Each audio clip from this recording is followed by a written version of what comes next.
السلام عليكم ورحمة الله وبركاته. إن الحمد لله نحمده ونستعينه ونؤمن به ونتوكل عليه ونعوذ بالله من شرور أنفسنا ومن سيئات أعمالنا. من يهده الله فلا مضل له ومن يضلله فلا هادي له.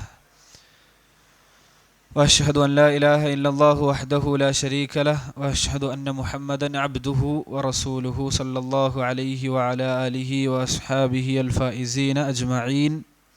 أما بعد. اللهم علمنا ما ينفعنا وانفعنا بما علمتنا وزدنا علما يا كريم. اللهم إنا نسألك علما نافعا ورزقا طيبا وعملا متقبلا.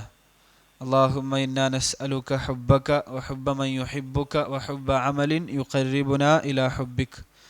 اللهم حبب إلينا الإيمان وزينه في قلوبنا وكره إلينا الكفر والفسوق والعصيان. പ്രിയമുള്ള സഹോദരങ്ങളെ, അള്ളാഹുവിൻ്റെ ദീന് പഠിക്കാൻ വേണ്ടി ഈ ഒരു പള്ളിയിൽ ഒരുമിച്ച് കൂടിയിട്ടുള്ളവരെ, എന്നെ ശ്രവിക്കുന്നവരെ, നമ്മൾ ചർച്ച ചെയ്തുകൊണ്ടിരിക്കുന്ന ഖാഇദ, ഈ ഒരു ഗ്രന്ഥത്തിലെ നമ്മൾ പഠിച്ചുകൊണ്ടിരിക്കുന്ന മഹാനായ പണ്ഡിതൻ അബ്ദുറഹ്മാൻ നാസിർ സഅദി റഹ്മത്തുള്ളാഹി അലൈഹിയുടെ പ്രസിദ്ധമായ അൽ ഖവാഇദുൽ ഫിഖ്ഹിയയിലെ ഒരു മൻലൂമ, ഇസ്ലാമിക കർമ്മശാസ്ത്രത്തിലെ പൊതു നിയമങ്ങൾ ചർച്ച ചെയ്യുന്ന ഒരു നൾമ, ഒരു കവിത, ഒരു കോർവയൊത്ത കവിത. ആ കവിതയിലെ 28ാമത്തെ ബൈത്താണ് നമ്മൾ പഠിച്ചുകൊണ്ടിരിക്കുന്നത്. വൽഉർഫു മഅമൂലുൻ ബിഹി ഇദാ വറദ് ഹുക്മുൻ മിനശ്ശറഇ ശരീഫി ലം യുഹദ്. നമ്മൾ പറഞ്ഞു, പിന്നെ നമ്മുടെ നാട്ടിൽ നടപ്പിലുള്ള രീതികൾ, അത് വാക്കാകട്ടെ പ്രവൃത്തിയാകട്ടെ, ശരീഅത്ത്, അള്ളാഹുവിൻ്റെ മതം ഒരു നിശ്ചിത എണ്ണം ഒരു വിഷയത്തിന് വെച്ചിട്ടില്ലെങ്കിൽ, ഒരു നിശ്ചിത അളവ് വെച്ചിട്ടില്ലെങ്കിൽ, ഒരു തോത് പറഞ്ഞിട്ടില്ലെങ്കിൽ, അതിൽ നമ്മൾ മടങ്ങേണ്ടത് നമ്മുടെ നാട്ടിലെങ്ങനെയാണോ അതുള്ളത് അതിലേക്കാണ്. അതിനുദാഹരണം കഴിഞ്ഞ ക്ലാസ്സിൽ നമ്മൾ പറഞ്ഞിരുന്നു. പൊതുവെ നമ്മൾ ചെലവിന് കൊടുക്കേണ്ടവരാണ്, ഭാര്യയ്ക്കും മക്കൾക്കും അതേപോലെ തന്നെ ഉമ്മക്കും ഉപ്പക്കൊക്കെ. അപ്പം എത്രയാണ് കൊടുക്കുക, നാട്ടിലെങ്ങനെയാണോ അതിൻ്റെ അളവ് പറയൂല, ആ അളവ് പൊതുവെ നാട്ടിലുള്ള അളവായിട്ടാണ് പരിഗണിക്കുക. അപ്പോൾ ശറഅ് എന്തിനെ പരിഗണിച്ചിട്ടുണ്ട്? നമ്മുടെ നാട്ടിലുള്ള നടപ്പ് രീതികളെ പരിഗണിച്ചിട്ടുണ്ട്. പക്ഷേ ചില നിബന്ധനകളുണ്ട് എന്നാണ് നമ്മൾ പറഞ്ഞത്. ആ നിബന്ധനകൾ കൂടിയാണ് നമ്മൾ ഇന്ന് പഠിക്കാനുള്ളത്.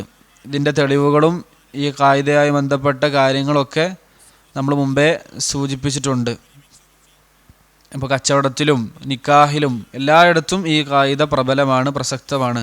ഉർഫ്, നാട്ടിലെ ആചാരങ്ങൾ അല്ലെങ്കിൽ നാട്ടിലെ നടപ്പ് രീതികൾ പരിഗണിക്കുക എന്നുള്ളത്. അപ്പോൾ അതിന് നിബന്ധനകൾ എന്താണ്?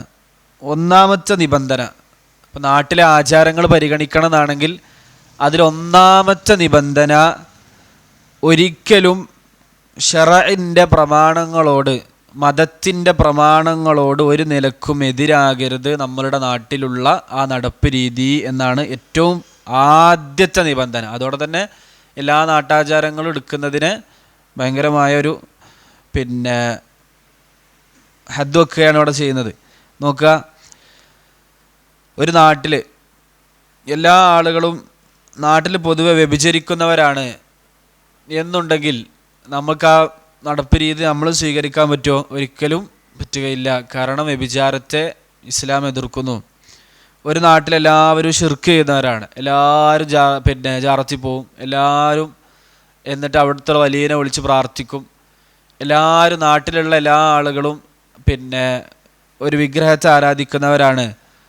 അപ്പോൾ നമ്മളും ആ നാട്ടിലെല്ലാവരും ചെയ്യുന്നതല്ലേ, അതിനെ ദീന് പരിഗണിച്ചിട്ടുണ്ടല്ലോ എന്ന് പറയാൻ പറ്റൂല. അത് നമുക്ക് അറിയുന്ന കാര്യമാണ്. അതേപോലെ തന്നെ പല വിഷയങ്ങൾ, എല്ലാവരും കല്യാണ പരിപാടികളിൽ സംഗീതം ഉപയോഗിക്കൽ, അത് നാട്ടിലെല്ലാവരും ചെയ്യുന്നല്ലേ, അപ്പോൾ നമ്മൾ മാത്രം ചെയ്യാതിരിക്കാൻ പറ്റുമോ? നമ്മളെ കല്യാണമൊക്കെ നടത്തുമ്പോൾ നാട്ടിലെ ആചാരങ്ങൾ കൂടി പരിഗണിക്കണ്ടേ എന്ന് പറഞ്ഞാൽ നാട്ടിലെ ആചാരങ്ങളും നടപ്പ് രീതികളും ശറഇന് എതിരാകരുത്, അള്ളാഹുവിൻ്റെ മതത്തിനെതിരാകരുത്. കാരണം അടിമകൾക്ക് ഒരിക്കലും അള്ളാഹുവിൻ്റെ പ്രമാണങ്ങളെ തിരുത്താൻ അവകാശമില്ല എന്നുള്ളത് തന്നെയാണ്. അതേപോലെ തന്നെ ഉറുഫിനേക്കാൾ നമ്മൾ നമ്മുടെ ജീവിതത്തിൽ ഏറ്റവും പ്രബലമായി കൊണ്ടു നടക്കുന്നത്, നമ്മുടെ നാട്ടിലെ നടപ്പ് രീതികളേക്കാൾ നമ്മൾ നമ്മുടെ ജീവിതത്തിൽ കൊണ്ടു നടക്കേണ്ടത് അള്ളാഹുവിൻ്റെ ദീനാണ് എന്നുള്ളതൊക്കെ തന്നെയാണ് കാരണം. പിന്നെ നമ്മുടെ നാട്ടിലെ ആചാരങ്ങൾ എന്തെങ്കിലും ബാത്തിലായ കാര്യങ്ങളായിരിക്കും അതിൻ്റെ അവലംബം. പക്ഷെ അള്ളാഹുവിൻ്റെ ദീൻ്റെ അവലംബം അള്ളാഹുവിൽ നിന്നുള്ളതാണ് എന്നുള്ളതാണ്. അപ്പോൾ ഈ കാരണങ്ങളെ കൊണ്ടൊക്കെ തന്നെയും നമ്മുടെ നാട്ടിലെ ഒരു നടപ്പ് രീതിയെ നമ്മൾ നടപ്പിൽ വരുത്തണമെങ്കിൽ അത് ഒരിക്കലും നമ്മളുടെ മതത്തിന് എതിരാകരുത് എന്ന നിബന്ധനയുണ്ട്. ഇത് നമ്മൾ മുമ്പ് ഒരു ഇതിൽ സൂചിപ്പിച്ചിട്ടുമുണ്ട്. അതാണ് ഇതിങ്ങനെ പറഞ്ഞു പോകുന്നത്. ഇത് പ്രത്യേകം അദ്ദേഹം ഒരു ബൈറ്റായി കൊടുത്തോന്ന് അദ്ദേഹം ശീലങ്ങളെ പറ്റി പറഞ്ഞിരുന്നു. ഇബാദത്തുകളല്ലാത്ത നമ്മൾ ചെയ്യുന്ന കാര്യങ്ങളെ പറ്റി പറഞ്ഞിരുന്നു, ആദത്തുകളെ പറ്റി പറഞ്ഞിരുന്നു. ഇവിടെ ഉറുഫിനെ പറ്റി പ്രത്യേകമായി സൂചിപ്പിച്ചു പോവുകയാണ്. അപ്പോൾ അത് നമുക്ക് മനസ്സിലാക്കാം, സ്വഹീഹായ ശരിയായ പരിഗണനീയമായ ഉറുഫുമുണ്ട്, പരിഗണനീയമല്ലാത്ത ഉറുഫുമുണ്ട്. പരിഗണനീയമായ ഉറുഫാകണമെങ്കിൽ അത് ജനങ്ങൾ പൊതുവെ പരിചയിച്ച് പോകുന്നതാണ്. അത് ശറഇനെതിരല്ല, അത് ഹറാം ഹലാലാക്കുന്നില്ല, ഹലാലിനെ ഹറാമാക്കുന്നുമില്ല. അങ്ങനെയാണെങ്കിലാണ് ആ ഉറുഫ് പരിഗണിക്കപ്പെടുക. അല്ലാത്തിടത്തോളം കാലം ആ ഉറുഫ്, ആ നാട്ടിലുള്ള നടപ്പ് രീതി ഒരിക്കലും പരിഗണനീയമാവുകയില്ല. പിന്നെ രണ്ടാമത്തെ വിഭാഗം ഫാസിദായ ഉറുഫാണ്.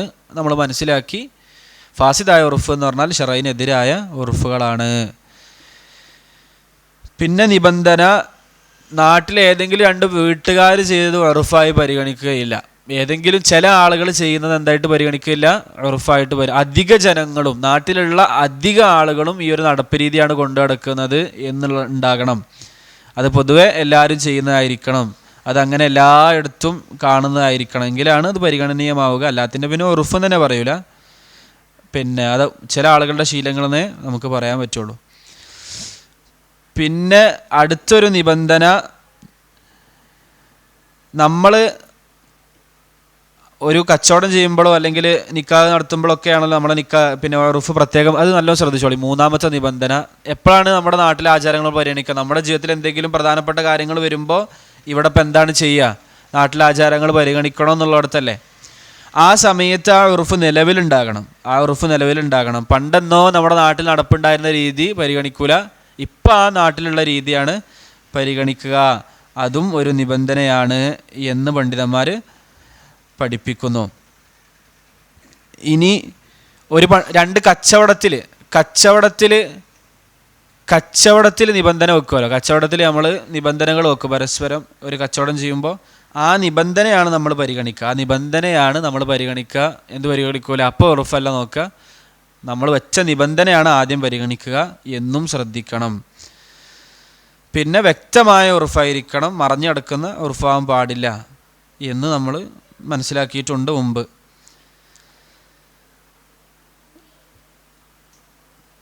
അപ്പോൾ ഉറുഫിൻ്റെ വിഷയത്തിൽ ഇത്രയാണ് പറയാനുള്ളത്. പിന്നെ ഉറുഫിനെ പണ്ഡിതന്മാർ പല ഖിസ്മാക്കിയിട്ടുണ്ട്. ഉറുഫ് അമലി, ഇതൊക്കെ ശറഈയായ വിദ്യാർത്ഥികൾ പഠിക്കുന്ന ടെർമിനോളജികളാണ്. ഉറുഫ് അമലി എന്ന് പറഞ്ഞാൽ ജനങ്ങളൊരു കർമ്മം ചെയ്യുന്നു. ഇപ്പോൾ ഒരു നാട്ടിലെ ജനങ്ങൾ കല്യാണത്തിന് പ്രത്യേകമായ ഒരു വസ്ത്രം ധരിക്കുന്നു. കല്യാണമാണെങ്കിൽ ഇങ്ങനെ ഒരു വസ്ത്രം ധരിക്കുക, അല്ലെങ്കിൽ ഏറ്റവും നല്ല വസ്ത്രം, അല്ലെങ്കിൽ ആ രൂപത്തിലുള്ള വസ്ത്രം ധരിക്കുക. അത് പ്രവൃത്തിപരമായ ഉറുഫാണ്, പ്രവർത്തനത്തിലുള്ള ഉറുഫാണ്. ആ നാട്ടിലെല്ലാവരും അങ്ങനെ തന്നെയാണ്. അപ്പോൾ അത് ദീനിനെതിരല്ലെങ്കിൽ നമുക്ക് പ്രവർത്തിക്കുന്നതിനും തെറ്റൊന്നുമില്ല.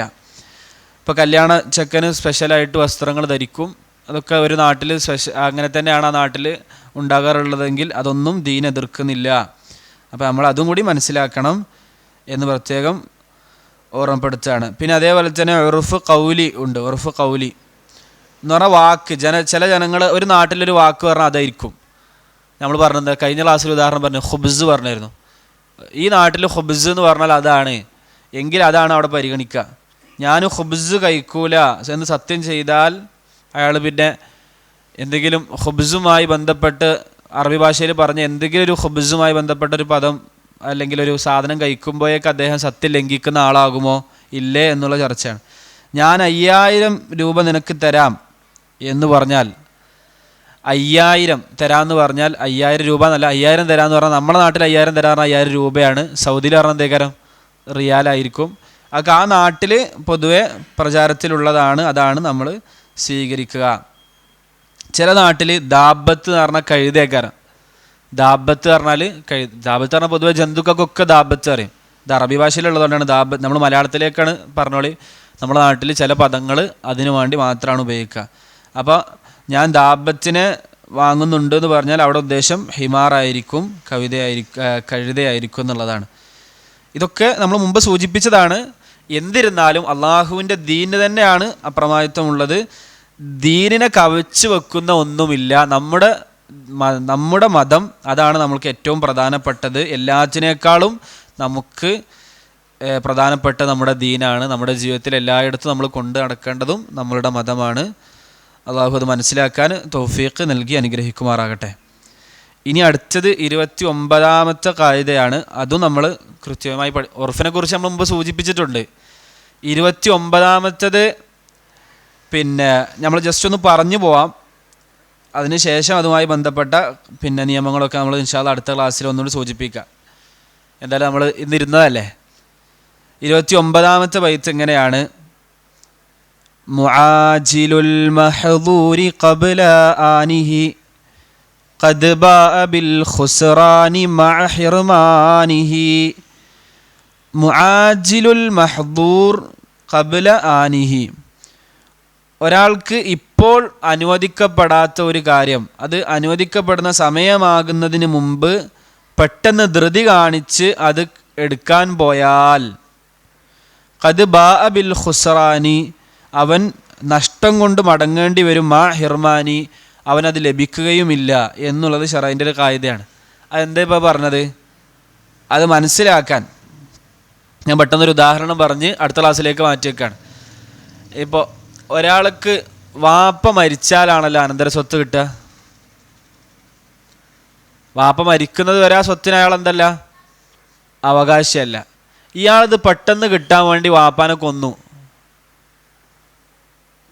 ഒരാൾ പെട്ടെന്ന് കിട്ടാൻ വേണ്ടി എന്ത് ചെയ്തു? വാപ്പാനെ കൊന്നു.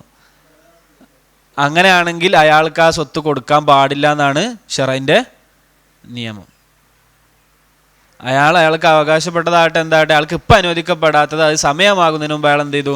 ധൃതി കാണിച്ച് അതിലേക്ക് ചെന്നു. അതുകൊണ്ട് അയാൾക്ക് മഹ്റൂമായി പോകും എന്ന് ദീനിൻ്റെ പൊതുവെയുള്ള ഖായിദയാണ്.